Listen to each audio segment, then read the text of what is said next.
sair gol, cara, foi um jogo bem disputado, né? Foi. Eu gostei bastante, cara. Comentarista bom no jogo também do Premier, fazendo comentários pertinentes. O Richarlison era excelente mesmo. Né?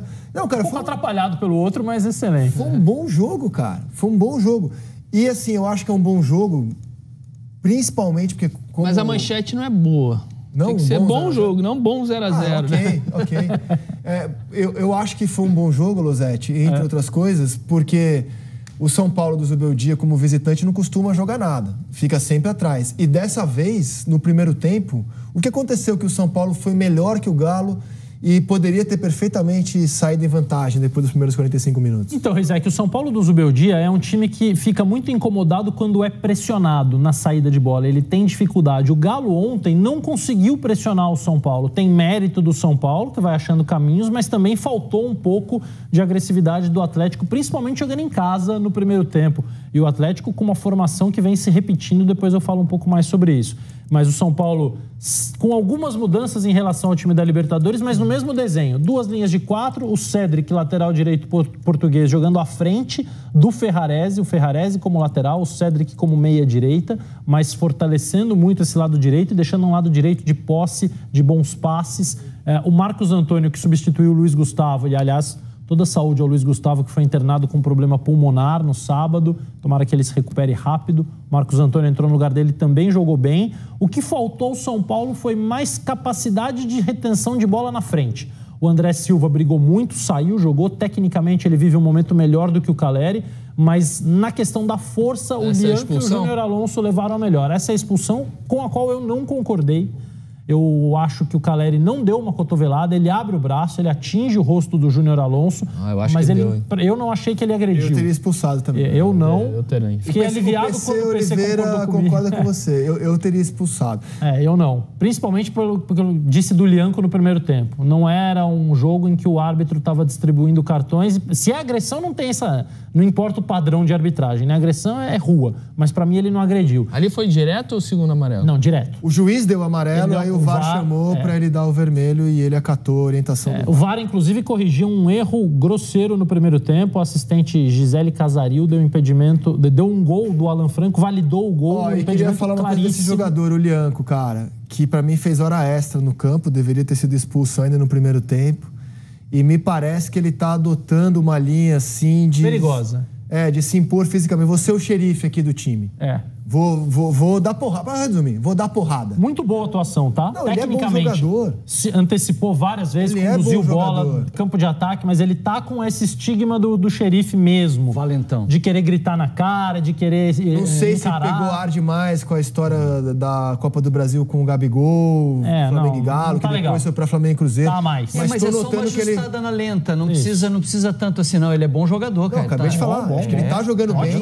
Ele é bom jogador, ele tá jogando bem. Só acho que ele tá querendo se impor muito nessa linha xerifão, malvado. E pra mim, ontem fez hora extra no campo. Deveria ter sido expulso ainda no fim do primeiro tempo. Que o Galo tem que prestar atenção. Lianco e Júnior Alonso ontem, dupla de zaga do Galo titular. 14º jogo seguido. 14 jogos seguidos. Gustavo Scarpa, a mesma coisa. 14 jogos seguidos. O Alan Franco só não fez 14 porque não jogou no meio da semana. Fez 12, ficou um fora, voltou. Mas fez pela seleção. Não, foi meio de semana, ele não jogou. Ele estava com desconforto, não jogou. Mas, então, tô falando só jogos pelo Galo. Coelho, 13 jogos seguidos. Então, assim, não tem rotação no time titular do Galo. E aí, quando ele joga a Sul-Americana com algumas mudanças, os laterais, por exemplo, não jogaram, mas vários desses caras... É algo que o Atlético tem que prestar atenção. Não sei se a parada para o Mundial faz parte desse planejamento.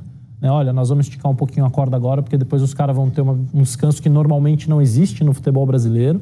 Mas é diferente do que a maioria dos outros times vem fazendo. Por isso que chama atenção. Agora vem a grande pergunta. Qual é a grande pergunta? Zubeldia ganhou paz no São Paulo? Por algumas semanas, eu acho que sim. Deixa eu acrescentar a pergunta do Lino. Foi uma semana positiva, hein, cara? Foi. Estreia fora de casa. Meia semana positiva, né? Porque o fim de semana passado foi um horror. Ok, jogou sábado, então a gente pode chamar de semana. Pode. Jogou sábado contra o Sport, muito mal. Beleza. A estreia na Argentina, vence 1-0. jogando melhor. E joga bem. No primeiro tempo, se o André Silva tivesse decisões um pouco melhores, o São Paulo poderia ter vencido. O São Paulo foi melhor que o Atlético. O Atlético só foi melhor que o São Paulo no 11 contra 10. Concordo. O primeiro tempo do São Paulo era melhor, o Galo melhora com as mudanças do intervalo, volta um jogo muito mais equilibrado, com chances dos dois lados. Concordo. E aí no 11 contra 10, porque não tem só o São Paulo ficou com 10, o São Paulo ficou com 10 e os dois homens mais adiantados eram dois garotos que não têm 5 jogos no time profissional, o Alves e o Lucas Ferreira. Então você, além de não ter um jogador, você tem outros dois que vão chamar pouco a bola, eles vão reter pouco a bola, eles vão prender pouco a bola. E aí não é culpa dos garotos, é o processo natural de formação. Um jogo para eles quase que descartado a partir do momento que o São Paulo fica com 10. Então aí o Rafael torna-se o melhor em campo. Com razão ele ganhou o troféu de melhor em campo, porque ele pegou muito no 10 contra 11. E já adianto que será o goleiro da rodada a escolha dos editores do Seleção. Ontem, posso passar para outro jogo? Algo mais de São Paulo e Galo? O Galo Só uma outra pergunta de mistério também. O que acontece com o Bernard, cara? O Bernard é um jogador, ele mudou. A sensação que eu tenho do Bernard é a seguinte: ele mudou durante a passagem europeia dele. Isso é totalmente normal, que ele ganhe repertório. Mas o que ele perdeu para mim é o que ele tinha de melhor, e o que ele ganhou não o diferencia dos outros. Ele deixou de ser o driblador, o jogador do 1 contra 1, o jogador da graça, da alegria nas pernas para sempre, como disse o Felipão, para se tornar um meia como há vários outros por aí. Eu respondo de outro jeito. Erro de avaliação. Não sei se você estava aqui quando eu informei. Pouca gente deu bola a essa informação que eu dei aqui, inclusive. Olha, o Galo, ao trazer um ídolo como o Bernard, tá com problema de folha. Ele vai ter que limpar espaço em folha. Eu afirmei isso com todas as letras, isso aqui, assim que o Bernard chegou. E o espaço em folha chama-se Paulinho.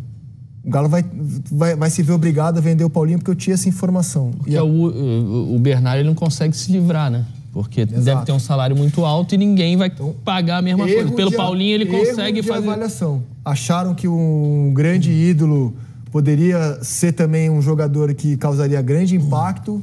E se viram numa sinuca de bico. E aí o cara que causava impacto acabou saindo do time, que é o Paulinho. Erro de avaliação. O que eu acho é o seguinte. O Bernard jogava do lado do Ronaldinho Gaúcho, do Tardelli e do Jô. 3 caras acima da média. E há 12 anos. E há 12 anos atrás. Ele, moleque, correndo pra todo mundo e os craques do lado dele. Fazendo a bola andar. Exatamente. Aí ele sai, fica lá na Europa. Acho que ele foi pro Shakhtar, né? Isso. Aí depois teve na Everton. Quando volta, no imaginário, é o Bernard que jogava do lado do Ronaldinho e não é o mesmo time. Erro de avaliação. E aí... Erro de avaliação. Funcionabilidade dele já não é a mesma. Erro de avaliação. E ele não é meia. O Bernard é jogador de arranque, de velocidade. Ele não tem nenhuma condição, nem técnica de organizar um time. Olha, se o Zubeldia ganhou um respiro, eu afirmo aqui que quem está muito pressionado é o Caixinha no Santos. Falei segunda-feira passada aqui, né? Sim. Levantei essa bola. O Denilson trouxe uma informação ontem de um fantasma gigante rondando hoje ali o banco da Vila Belmiro, chamado Dorival Júnior.